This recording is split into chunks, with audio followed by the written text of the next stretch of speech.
Today we are discussing the point that is locating and clamping devices. First, we will discuss about degree of freedom of movement.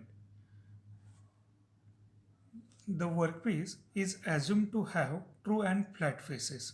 In a state of freedom, it may move either in two opposite directions along three mutually perpendicular axes, that is xx, yy and zz.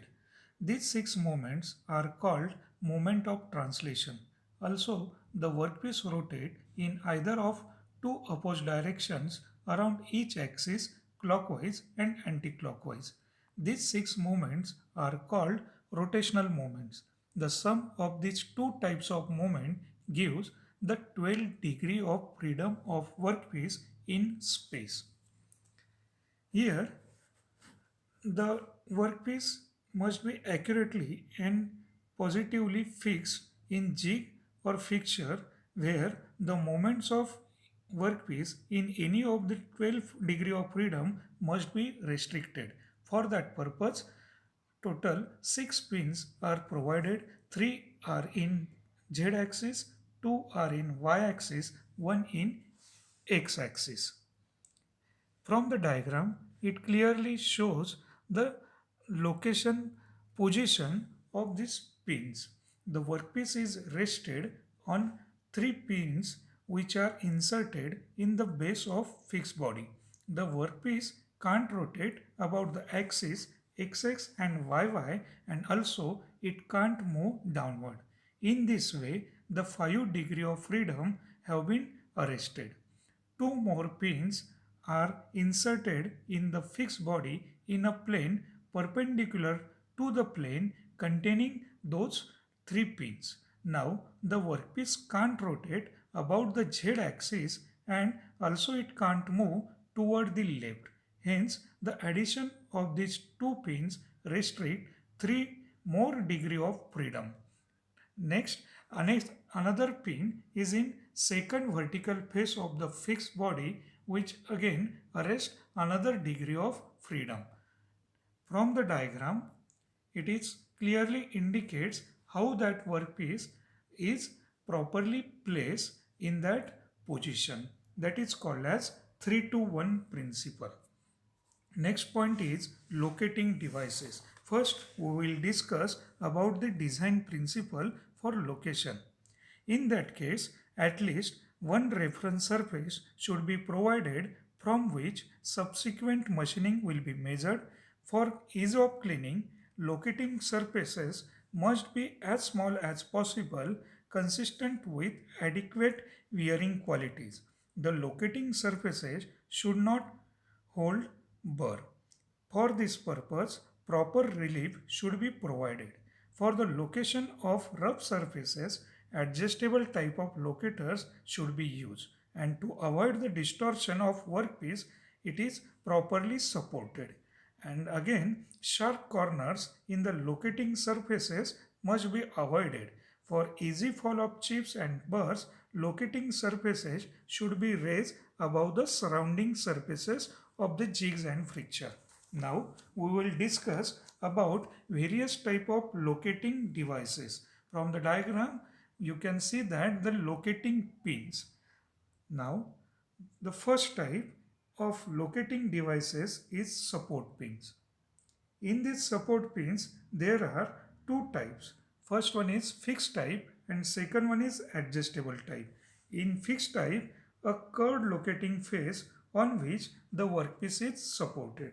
And in adjustable type, there is also a curved locating face and mainly used for variable dimension components. Also in this case, supporting pads and stop pins are used. Next type of locating device is jack pins. There are two types of jack pins which are commonly used.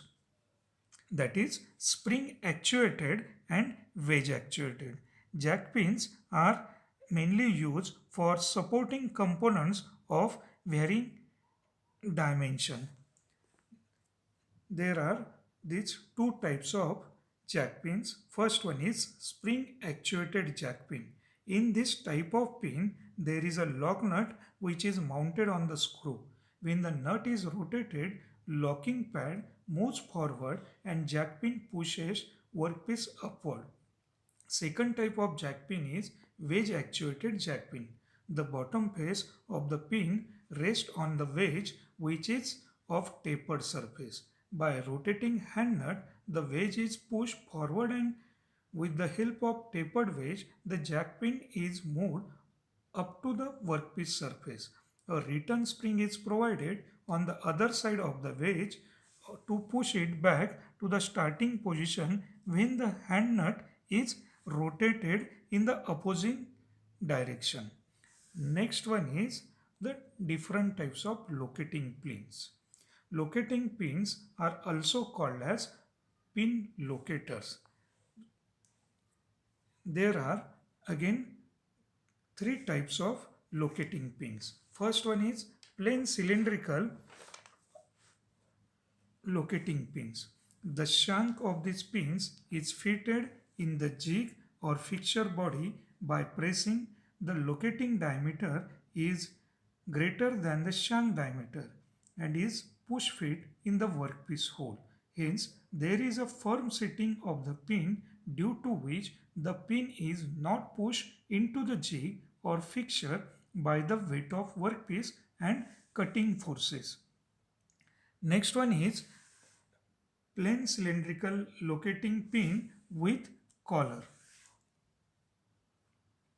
These types of pins are similar to plain cylindrical pin, only the difference is that these pins have collar which is provided to resist cutting forces while machining. These pins are also called as bullet nose locator. Next type of locator is conical pin locator. It is generally used for locating cylindrical components. Cylindrical locators are mainly used for cylindrical components of varying dimension. The conical shape, which itself carries a uniformly varying diameter of its cross section, takes care of this variation and the locates workpiece centrally. Next type of locator is V locator. In V locator, again there are two types. One is fixed type and second one is adjustable type V locator. Here we can see the fixed type of V locator. It mainly consists of V block with its face forming V in vertical plane. It is fixed to the jig or fixture body with the help of Allen screw and dowels. Next type of V locator, that is adjustable type V locator. In this type, it is operated by hand nut and the hand nut is mounted on the screw and provided with collar. A hand nut extends into a slot which is made in sliding V body. When hand nut is rotated, sliding V moves horizontally with the screw. The main body of the locator is fixed to the jig or fixture body, hence V locator slide inwards or outwards in the body to locate that workpiece. The V block should be used correctly so that the variation in the size of workpieces are not determined to location. Next type of locator is bush locator. It is widely used for cylindrical components like shaft, spindle, axle. Generally, that bush is made up of steel and then hardened and finished machined to close dimensional tolerances. For easy mounting and location, the locating faces of bush and clamp bushes are chamfered.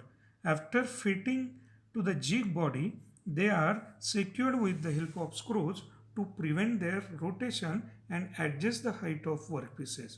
They are generally used for drilling jigs. Next type of locator is diamond pin locator. Components which are having two previously finished holes are easily located by two cylindrical pins. These pins are projecting from jigs or fixture base which are used to engage each hole of the workpiece. Now you can see the diagram of this diamond pin locator. Here a workpiece is shown located on pin P, and for accurate location there is a small clearance between pin P and pin B. After correct location of this pin, the workpiece can rotate in either direction about the pin. Hence, due to the clearance between pins and holes, center distance between two holes and two pins does not remain fixed. Hence, to obtain accurate location of the workpiece, the relief is provided on the two sides of the pin. The main purpose of the relief is to allow variation in XX and YY plane. After providing the relief, the pin looks like diamond shape, hence it is called as diamond locator. Next one is clamping devices. Now first we will discuss the principle of clamping. It is used to hold the workpiece in correct relative position. The clamping pressure must only hold the workpiece and should never be great enough so as to damage, deform or change any dimension of the workpiece. The clamping and cutting forces should be directed toward the locating pins. Otherwise, the workpiece may get bent or forced away from the locating pins during machining. Clamping should be simple, quick and foolproof. Complicated clamps lose their effectiveness as they wear. The movement of a clamp should be strictly limited and if possible it should be positively guided. Whenever possible, the lifting of the clamp by hand should be avoided if it can be done by means of spring fitted to it. The clamp should always be arranged directly above the points supporting the works. Otherwise, the distortion of the work occur. Fiber pads should be riveted to clamp faces, otherwise soft and fragile workpiece can get damaged. Clamping pressure should be directed towards the point of support, otherwise work will tend to rise from its support. The clamp should be always be arranged directly above the points supporting the work, otherwise the distortion of the work can occur. Now we will see the different types of clamp. The first one is screw clamp. They are simple clamps and generally applied on the side face of the workpiece, thus leaving the top face free for machining. It carries a floating pad at the end to prevent workpiece displacement and to prevent screw deflection. The pad remains stationary on the workpiece while the screw rotates. Here you can see the actual screw clamp. The limitation of these screw clamps are clamping force is not same for all components. Relatively larger effort is needed for clamping. Time taken for this clamping is more, and it is if there is no floating pad and indentation may be produced on the workpiece. Next type of clamp, that is hook bolt clamp. It is very simple device used for light work where other types of clamps are inconvenient. Next, we will discuss about the various types of lever type clamps. In that case, first one is bridge clamp. In bridge clamp, the clamping force is applied by the spring loaded nut. The relative position of the nut and the point of contact of the clamp with the work and the other outer support is important. The nut must be nearer to workpiece contact end than the outer support end for large fraction of the force to be transmitted to the workpiece. The spring is provided for automatic lifting of the clamp when the nut is loose to remove the workpiece. Next type of clamp is edge clamp. Edge clamp are also called as side clamp. It is used when Horizontal surfaces are to be machined. Clamping and releasing of the workpiece can be done by operating the clamping nut. The next clamp is heel clamp. The heel clamp consists of a robust plate or step and a center stud and heel. The heel is provided on the end of the clamp to guide its sliding motion for the loading and unloading. There are different types of heel clamp. First one is solid heel clamp. In solid heel clamp, the heel is solid and one piece with the clamp. The clamp is constructed from rotation during clamping by a pin at the heel end. For loading and unloading the workpiece, the clamp is rotated through 90 degree. The clamp stud should at least be of 10 mm diameter and must be close to the toe end of clamp. Next type of clamp is latch strap or swinging strap. This is a special type of clamp which provides a means for loading and unloading the workpiece. For this, the latch or strap can be swung in or out. Next type of clamp is hinge clamp. It is similar to swinging latch clamp in which the latch and side movements are controlled. In this, the latch is fully open when the faces mark is contact. A hand nut is used to clamp the workpiece. Next type of clamp is wedge clamp. It consists of a movable wedge that forces the workpiece against a fixed top. The wedge has an angle of 1 degree to 4 degree for self-locking. Horizontal movement of the wedge produces a vertical clamping forces on the workpiece. Next, we will discuss about the different types of quick acting clamps.